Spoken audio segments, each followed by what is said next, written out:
Hola de nuevo. Continuaremos con la segunda parte de nuestro estudio sobre el discipulado y la multiplicación de líderes.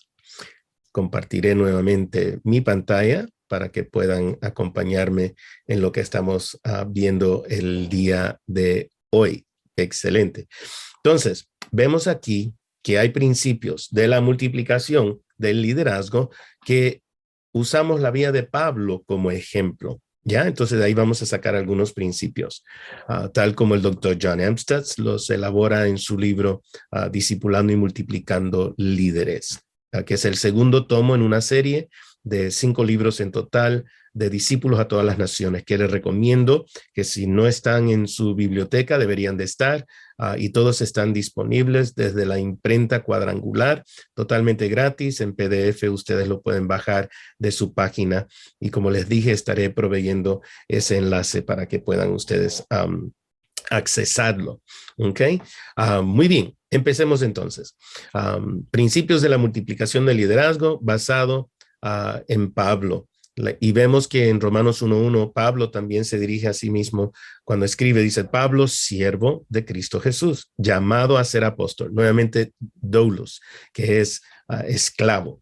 Y un texto que ya les he dicho que es un texto lema mío es 2 Timoteo 2:2, lo que oíste de parte mía mediante muchos testigos, mártires, esto encarga a hombres fieles que sean idóneos para enseñar también a otros.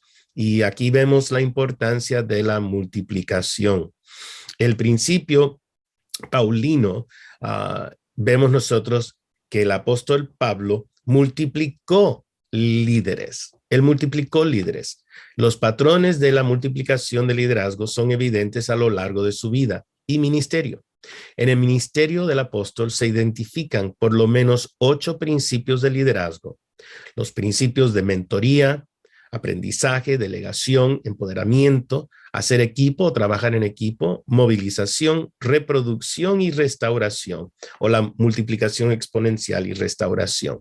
Que si vamos a compartir ahora estos principios, son 8.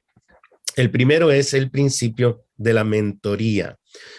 Bernabé se vinculó con Pablo. Si ustedes se acuerdan, esa unión entre los dos al principio del ministerio de Saulo convertido en Pablo. En Hechos 13:2 dice, mientras ellos ministraban al Señor y ayunaban, el Espíritu Santo dijo, apártenme a Bernabé y a Saulo para la obra a la que los he llamado. Cuando otros vieron a Pablo como una amenaza, Bernabé lo vio como un hermano. Y eso es importante notar. A veces hay personas que solo ven el peligro en un nuevo líder y no ven la bendición que podría ser, ya que sea transformado y crezca en el Señor. Cuando algunos cuestionaron si era genuina su conversión, Bernabé se hizo su abogado. Bernabé sabía que la conversión de Pablo y su llamado era genuino y conectó con él. Apoyó, patrocinó, liberó y defendió a Pablo, quien llegaría a ser un líder clave de la iglesia. Un mentor provee recursos y apoyo, da libertad para desarrollarse aún más que el mismo mentor. O sea, es más importante invertir, yo lo digo de esta forma a veces, que si yo te entrego todo lo que tengo, más con lo que ya tienes, vas a tener más que yo. O sea, es que el que está siendo mentoreado crezca más que el mentor. Un mentor es un modelo de siervo líder para retar al discípulo a desarrollar y emular a su líder. Para multiplicar líderes, se requiere de mentores formadores de líderes que tienen dones y la habilidad de ver el potencial, ser tolerantes con los errores, flexibles al responder a situaciones, paciencia en el desarrollo, ser proactivo y no reactivo, y tener la capacidad de animar y edificar a otros. Todas esas son habilidades y dones necesarias de un buen mentor como lo fue Bernabé. Por lo tanto, el principio de la mentoría nos dice que mentores alientan y ayudan a aquellos a quienes sirven de mentor para que se desarrollen como líderes aún más allá de ellos mismos. El siguiente principio es el principio del aprendiz. Pablo fue entrenado como un rabino. Fue instruido y entrenado por Gamaliel. Él fue un aprendiz de un rabino principal, un fariseo. Gamaliel aconsejó al concilio para que no se opusieran al nuevo movimiento cristiano. En Hechos 5, 33 al 40 nos dice, no sean tal vez hallados luchando contra Dios. Eso habla un poco del carácter de Gamaliel. Saulo no siguió el consejo de su rabino y persiguió y encarceló agresivamente a los seguidores de Jesús. Saulo era un aprendiz y todavía no estaba entrenado lo suficiente. Y lo entendió cuando escuchó la voz. Dura cosa te es dar cosas contra el aguijón. Posteriormente, Pablo reflejó un tipo de entrenamiento rabínico, el cual él había experimentado y el mismo Jesús había usado. Luego, Pablo escogió a Timoteo, quien aprendió cabalmente acerca de la enseñanza de Pablo y su forma de vida. Timoteo aprendió no solo observando a Pablo, sino también ministrando con el apóstol. Esta instrucción nos recuerda el proceso. El aprendiz observa, ese es el proceso de la observación. Luego el aprendiz lo hace juntamente al mentor, ese es el proceso de la participación. Después el aprendiz hace y el mentor ayuda, que es el proceso de la experimentación. Y luego el aprendiz hace y el líder observa, que es el proceso de la evaluación. Después el aprendiz hace y otros observan, y ese es el proceso de la reproducción. Yo sé que eso quizás es nuevo para ustedes, que sí, déjame volver a repetirlo para que entiendan cómo es que funciona el proceso de aprendiz según el estilo de discipulado del Señor Jesucristo. Y por cierto, está también escrito en mi libro, sin los términos que estoy mencionando hoy, pero el proceso está ahí en el libro también. Nuevamente, la instrucción que vemos nosotros en la vida de Pablo, es que es un proceso de aprendizaje estilo discipulado aprendiz. Y la primera etapa del discipulado es el proceso de la observación. Eso sucede cuando el aprendiz o el discípulo, en este caso, está observando a su maestro lo que está haciendo. El aprendiz no está haciendo nada más que observar, ver cómo es que se hace lo que el maestro le está enseñando. Después viene la segunda etapa del proceso, que llamamos la de la participación. Ahí es donde el mentor o el discipulador invita al aprendiz a que lo acompañe, que lo ayude, que lo hagan juntos. Participa en el proceso que el mentor le está enseñando. La tercera fase es cuando el aprendiz entonces se convierte en el que hace lo que está aprendiendo, mientras que el mentor cambia roles y lo ayuda a él. O sea, en la segunda parte, participación, el discípulo ayuda al mentor. En la tercera etapa, la de la experimentación, es donde el mentor ayuda al aprendiz. Y luego vemos que el aprendiz va a hacer lo que está aprendiendo solito, por su cuenta. Y el líder o el mentor va a estar observando lo que está haciendo el aprendiz. Y esa es la etapa de la evaluación. Y después de que ya ve el mentor que el aprendiz sabe lo que está haciendo, entonces el mentor deja que el aprendiz se convierta en mentor de otros. Y ahí es donde el aprendiz hace e invita a otros a que observen lo que está haciendo y empieza el ciclo de nuevo. Y eso es lo que llamamos la reproducción. Me he detenido en esta parte porque esto es muy importante. Si no aprendes más nada, apréndete este proceso de discipulado. porque funciona en todo sentido. Si eres zapatero, si sabes hacer churrascos, si sabes hacer ingeniería o plomería o electricidad, lo que sea, este sistema funciona en el ministerio, para la predicación, para la enseñanza, para dar consejos, coaching, hasta mentoría, evangelismo, todo esto que yo estoy mencionando y otras cosas muchas más en el ministerio pueden ser transmitidas a otros y reproducidas infinitamente si usamos este proceso. Es de la observación, participación, experimentación, evaluación y reproducción. Por lo tanto, en este principio del aprendiz, nosotros aprendemos que los líderes experimentados instruyen líderes aprendices en desarrollo, entrenándolos in situ, o sea, en la situación, en el momento, con buenas explicaciones. Amén. Perfecto. Pasemos al siguiente principio entonces. El principio de la delegación. Tito fue un hombre que Pablo confió con responsabilidades en aumento. Pablo envió a Tito primero a Corinto y retornó con buenas noticias. Luego la confianza de Pablo fue manifiesta porque actuó en el mismo espíritu y siguió sus pasos.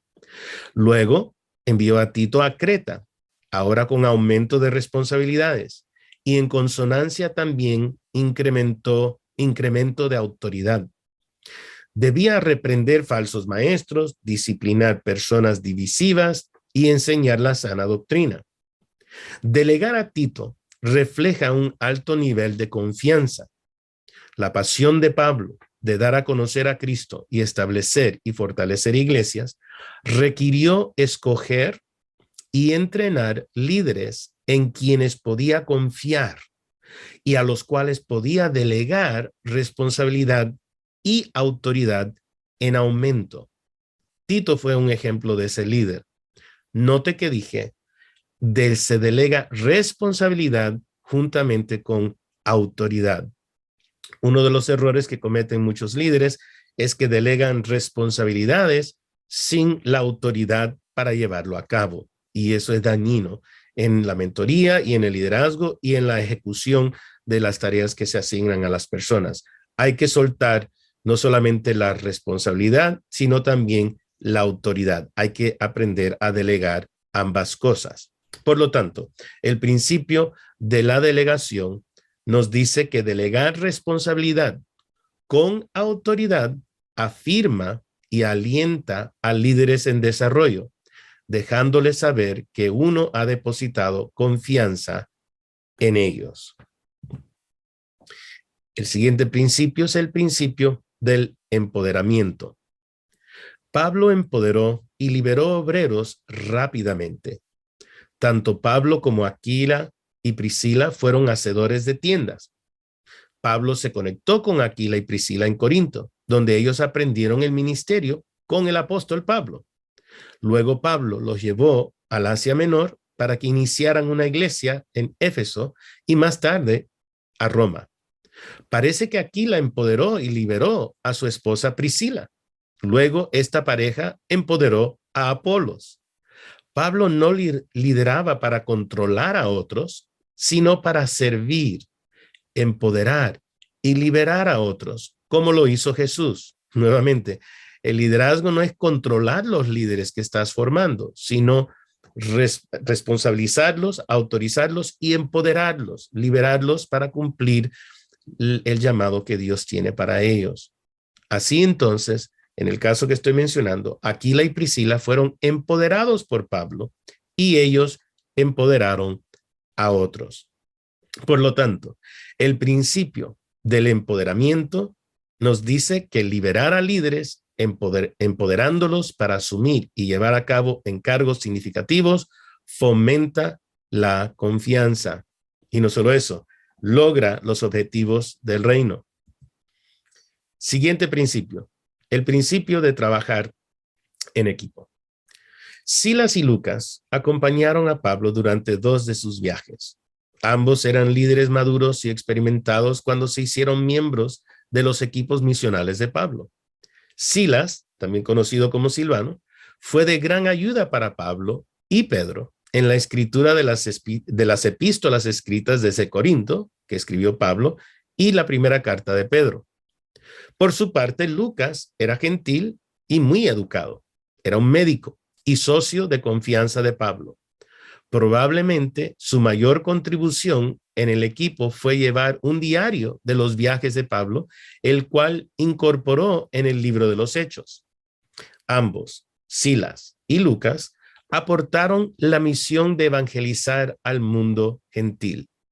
La fundación de dicha colaboración es confianza mutua, y una prueba clave del liderazgo es reunir a personas y luego prender y fomentar un esfuerzo colaborativo. Pablo fue un líder creador de sinergia de este tipo. Trabajaba en equipo. No era un llanero solitario, no era independiente y autónomo él solo, sino que dependía de y formaba equipos para trabajar juntos.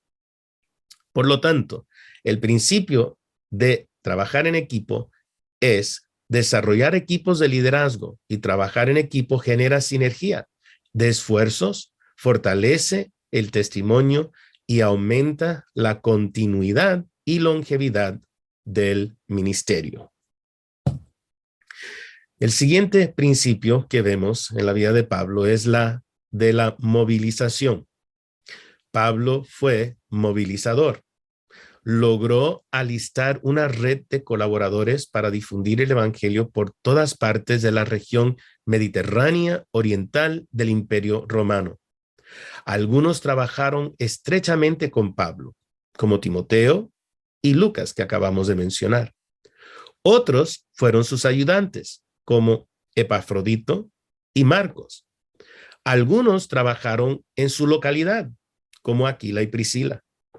Otros viajaron con Pablo y sirvieron las iglesias, como Aristarco y Tíquico. ¿Cómo pudo alistar tantos colaboradores? Pablo nunca viajó solo. Siempre buscó alistar, movilizar y liberar a otros. Movilizar y liberar a otros confirma, valida, fortalece, expande y extiende la obra. Dos o más trabajando juntos fortalece y expande el ministerio. Ahora, para poder alistar, movilizar y liberar, se necesitan líderes seguros. Un líder que no se siente amenazado, sino puede regocijarse en el éxito de los demás. Voy a repetir. Para poder alistar, movilizar y liberar, se necesitan líderes seguros. Un líder que no se siente amenazado, sino se regocija en el éxito de los demás. Y ese fue el apóstol Pablo. Por lo tanto, el principio de la movilización nos enseña que enlistar y movilizar una cuadrilla de obreros creciente acelera el desarrollo del liderazgo, expande el impacto del ministerio y avanza la expansión de misiones. Siguiente principio que vamos a ver aquí del apóstol Pablo es el de la multiplicación exponencial. Pablo fue un multiplicador exponencial. Él alistó y entrenó asociados por medio de los cuales multiplicó obreros y ministerios. Enseñó, como hemos dicho, a Aquila y Priscila, los cuales enseñaron a Apolos, quien se multiplicó en otros. Epafras estableció obras en su pueblo natal de Colosas y otros pueblos como Laodicea y no puedo pronunciarlo muy bien, pero Hierapolis, ¿ya? Hierápolis. Vamos a decir Asunción. Bueno, y Pablo dejó a Tito en Creta para formar y nombrar ancianos en cada pueblo. Pablo también envió a Timoteo a Éfeso para enseñar y formar líderes, para sumar, liderar a seguidores, para multiplicar, hay un dicho que se dice, para sumar, lidera a seguidores, para multiplicar, lidera líderes. Vuelvo a repetir, Si solamente quieres sumar, entonces lidera seguidores.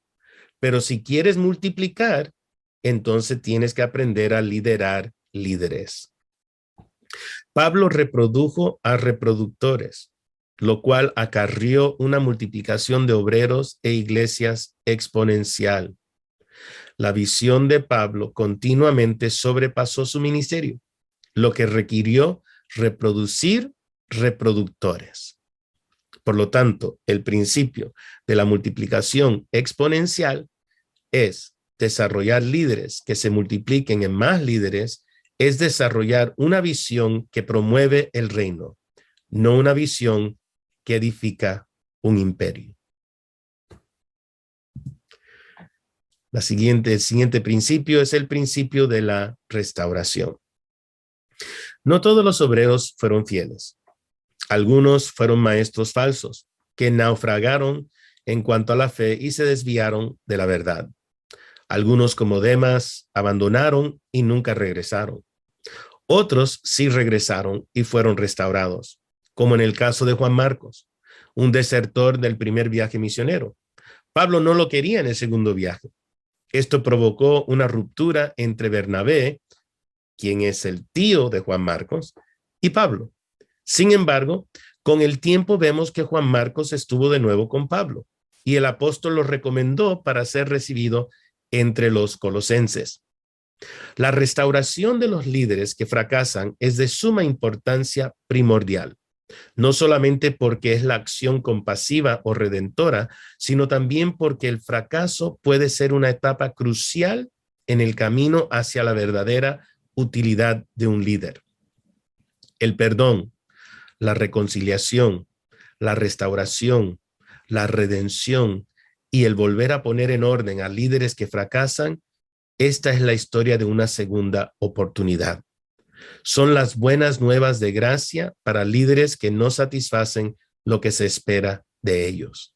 Por lo tanto, el principio de restauración nos enseña que dar una segunda oportunidad a líderes que fracasan reaviva la esperanza, restaura la fe, renueva el llamado y redime relaciones. El fracaso no tiene la última palabra si la gracia la tiene. Pablo es un siervo y apóstol de Jesucristo. La historia suya es la de un hombre cambiado de fariseo, santurrón y perseguidor a un predicador poderoso del evangelio. Su encuentro con el Cristo resucitado cambió su vida y su rumbo. Un discípulo de un rabino judío se convirtió en un discípulo de otro rabino judío que fue el Salvador del mundo. Llegó a ser un líder a quien Dios utilizó para desarrollar y multiplicar líderes, a los cuales discipuló, sirvió de mentor, entrenó, empoderó y movilizó para predicar el evangelio y hacer discípulos a las naciones. Por lo tanto, el principio que podemos aprender de Pablo sobre la multiplicación del liderazgo es que los líderes reproducen según su género. Líderes discipulados reproducen líderes discipulados y discipuladores. Es la reproducción infinita o infinitamente reproducible que queremos ocasionar en su vida, ya que se está formando como líder, que también ya vaya pensando en quiénes el Señor desea que usted también forme, discipule y libere al ministerio. Muy bien, hemos visto entonces en este estudio que Pablo y Pedro fueron líderes sobresalientes de la iglesia primitiva y encontramos en ellos estos principios muy útiles. Son 8 para la formación y 8 para la multiplicación. Nuevamente, les recuerdo, los principios petrinos de la formación de líderes son el principio de la confianza, el de la autenticidad, receptividad, autodisciplina, perseverancia, respeto, servicio y sacrificio. Y los principios que aprendemos de Pablo sobre la multiplicación del liderazgo son los de la mentoría, el aprendiz, la delegación, el empoderamiento, trabajar en equipo, movilización, multiplicación exponencial y el de la restauración. Espero que este estudio haya sido de su agrado y que realmente usted continúe buscando más del Señor en lo que tiene que ver el discipular y multiplicar líderes para la gloria del Señor. Será hasta la próxima.